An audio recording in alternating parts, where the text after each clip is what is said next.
નસવાડીમાં ફરી એકવાર ભ્રષ્ટ અધિકારીઓની મોટી પોલ ખુલતી જોવા મળી રહી છે। થોડા જ મહિના પહેલા રસ્તો એ બન્યો અને ત્યારબાદ ગાબડા પડતા ગુણવત્તા અંગે સવાલો ઊભા થતા જોવા મળી રહ્યા છે। જ્યારે કોન્ટ્રાક્ટરની આબરૂ બચાવવા અધિકારીઓએ બેરિકેટિંગ માર્યાના આક્ષેપ જોવા મળી રહ્યા છે। મોટા વાહનોને રોકવા હમીરપુરા ગામ પાસે બેરિકેડ લગાવી દીધું।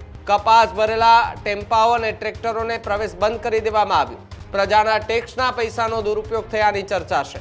મકાઈના રાણા છે કે કપાસ છે કે જે હોય તે તુવર કપાસ એ સરકી ના શકે ટ્રેક્ટર। આ બેરિકેડ હટાવી દેવું જોઈએ। તો બિલકુલ આપણે હેવી સાધનોથી રોડ ખલાસ થઈ ગયેલો। હા, ફરી રસ્તો બન્યો તો સારું।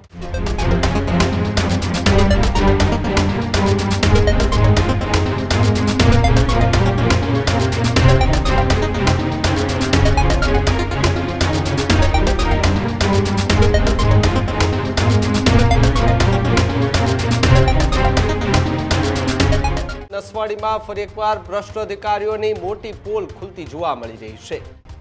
ભીલવાણિયા જતો રસ્તો એ હવે બન્યો જતો હજુ હમણાં, પરંતુ એ તૂટી અને ભૂકો થઈ ચૂક્યો છે। થોડા જ મહિના પહેલા રસ્તો એ બન્યો અને ત્યારબાદ ગાબડા પડતા ગુણવત્તા અંગે સવાલો ઊભા થતા જોવા મળી રહ્યા છે। કરોડો રૂપિયાના ખર્ચે બનાવેલા રસ્તા પર ફરી રિપેરિંગ કામ શરૂ કરાયું છે। જ્યારે કોન્ટ્રાક્ટરની આબરૂ બચાવવા અધિકારીઓએ બેરિકેટિંગ માર્યાના આક્ષેપ જોવા મળી રહ્યા છે। મોટા વાહનોને રોકવા હમીરપુરા ગામ પાસે બેરિકેડ લગાવી દીધું। કપાસ ભરેલા ટેમ્પાઓ અને ટ્રેક્ટરોને પ્રવેશ બંધ કરી દેવામાં આવ્યો। 5 જેટલા ગામોના લોકોમાં રોષ જોવા મળી રહ્યો છે। ત્યારે રસ્તાની નબળી કામગીરી અંગે ગંભીર આક્ષેપો જોવા મળી રહ્યા છે। પ્રજાના ટેક્સના પૈસાનો દુરુપયોગ થયાની ચર્ચા છે। 3 તાલુકાને જોડતો મહત્વનો ટૂંકો માર્ગ પ્રભાવિત થયો છે। જ્યારે 10 વર્ષ બાદ નવો રસ્તો બનતા લોકો એક તો ખુશ હતા, પરંતુ હવે રસ્તા પર માત્ર નાના વાહનોને જ એ મંજૂરી આપવામાં આવતા વિવાદનું કેન્દ્ર જે છે તે બનતું જોવા મળી રહ્યું છે।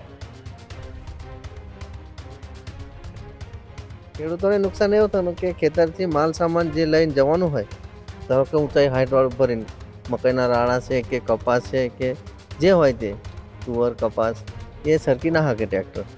અને ટ્રકો ને એવું ના ટેમ્પો ટ્રક કઈ પિકઅપ પર ના સરકે, ઉપર આવી જાય। તમારી શું માંગ?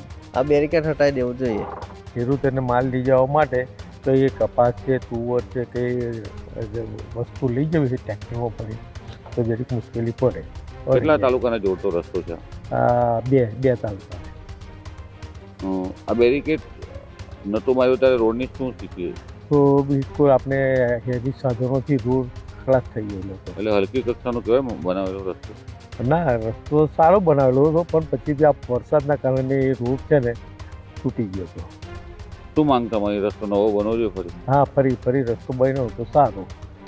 છોટાઉદેપુર જિલ્લાના બોડેલી અને નસવાડી તાલુકાને જોડતો ભીલવાણિયાથી હમીરપુરાનો રસ્તો છે। આપ તસવીરમાં જોઈ રહ્યા છો, 10 વર્ષ પછી આ રસ્તો બન્યો, પરંતુ તકલાદી કામ કરતા આખો રસ્તો 2 થી 3 માસમાં તૂટી જતા ભ્રષ્ટાચારની પોલ બહાર આવી હતી। આપ તસવીરમાં જોઈ રહ્યા છો, ભ્રષ્ટાચારને છાવરવા માટે અધિકારીઓ અને કોન્ટ્રાક્ટરે મનસ્વી નિર્ણય લીધો અને આ બેરિકેડ મારી દીધું, જેનાથી રસ્તો તૂટી ના જાય।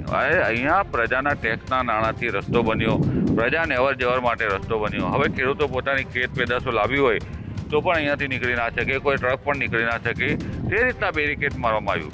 અધિકારીઓ આ મનસ્વી નિર્ણય લઈ અને પ્રજાને અવર જવર પર બંધ કરી દે છે। જે રસ્તો લોકો અવર જવર કરે માટે બનાવવામાં આવ્યો, ત્યારે તે જ રસ્તો અધિકારીઓ બંધ કરી દે છે। પ્રજાના ટેક્સના નાણાં અહીંયા વાપરવામાં આવ્યા અને તેમાં પણ આવી રીતના મનસ્વી નિર્ણય લેવાતો પ્રજામાં રોષ ભભૂકી ઉઠ્યો છે। રફીક ધણીવાલા, ન્યૂઝરૂમ, છોટાઉદેપુર।